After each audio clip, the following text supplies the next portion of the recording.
Today we're going to look at a review of electrostatics. This is the stuff we were doing before we left for our break. The first thing to remember is that there are four fundamental forces in nature. They are gravity, the weak nuclear force, electromagnetism, which is what we're studying right now, and the strong nuclear force. We will do weak nuclear and strong nuclear force later, and we've already talked about gravity. And just a reminder, gravity is the weakest, strong nuclear force is the strongest. Let's take a basic look at the atom. This is a review from chemistry last year. So inside the atom, you have the nucleus. The nucleus contains the neutron, which again has no charge. Heaviest particle, it consists essentially of a proton and electron, and then it'll stay put in the nucleus of the atom. Also with the neutron inside the nucleus is the proton. It's positively charged. It's the mid-sized particle. Again, it'll stay inside the nucleus of the atom. Going around the outside of the nucleus is the electron. It sits in those orbitals that you probably talked about last year in chemistry. It is negatively charged. It is the lightest of the three particles. It is also the fastest, and it's the one that can be easily pulled off or added when needed. How is electric charge created? So the first thing is that electric charge is a property of matter that causes an object to feel force when placed in an electromagnetic field. It is measured in coulombs, which is named after the scientist.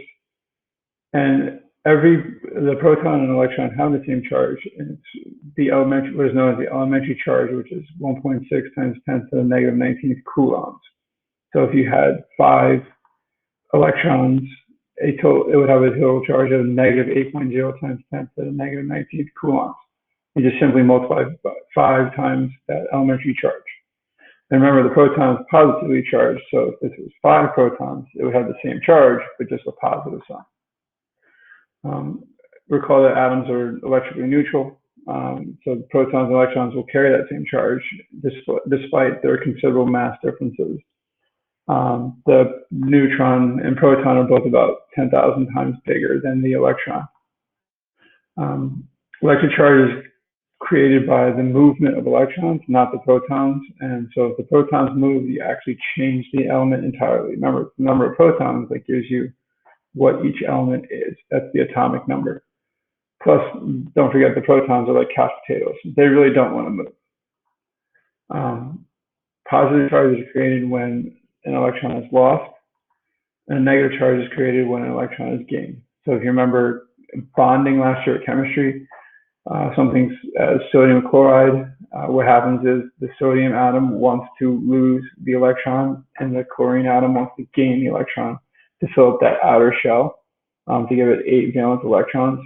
And so then you create those sodium positive ion and the chlorine negative ion.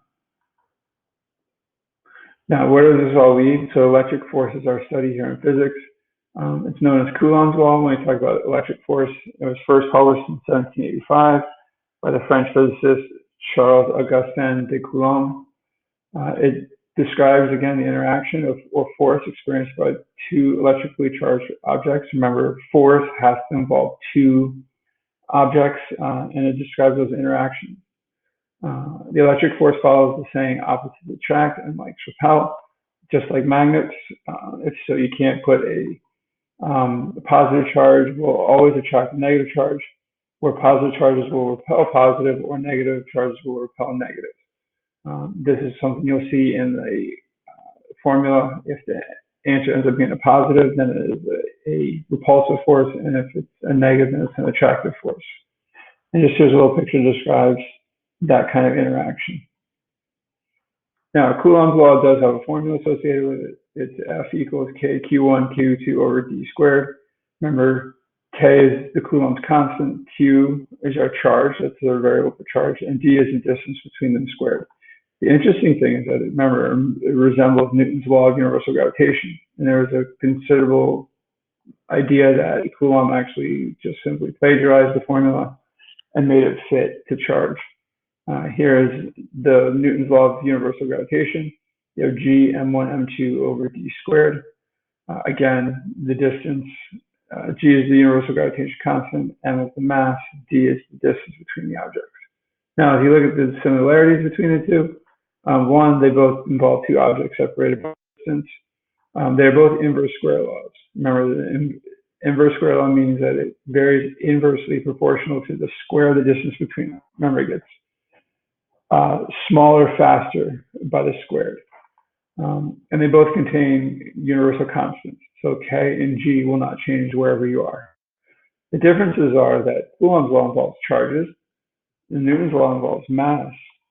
And then you can see that the constants will also tell you how much bigger one force is than the other. So you can see that K is 9 times 10 to the 9th, and G is 6.67 times 10 to the negative 11th, which tells you that gravity is actually much smaller than electric force.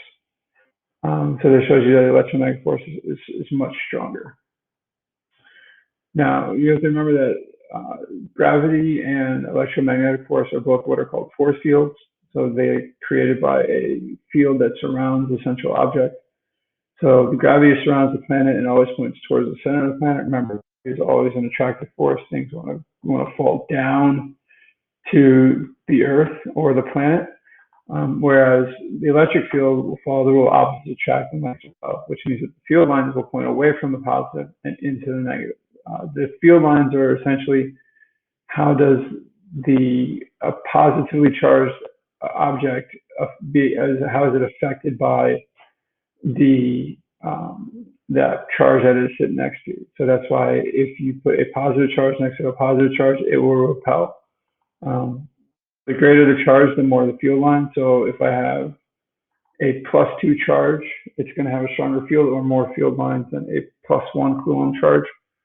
And because the force depends on the distance between objects, then the closer the charge is, then the stronger the field. So again, you'll see that the lines will be more packed the closer you are. And then here's a little diagram of that. So again, note that if I had placed a positive charge at any point along the lines around the red plus sign, they're going to want to move towards the blue negative sign. Again, following that rule of opposites attract and likes repel.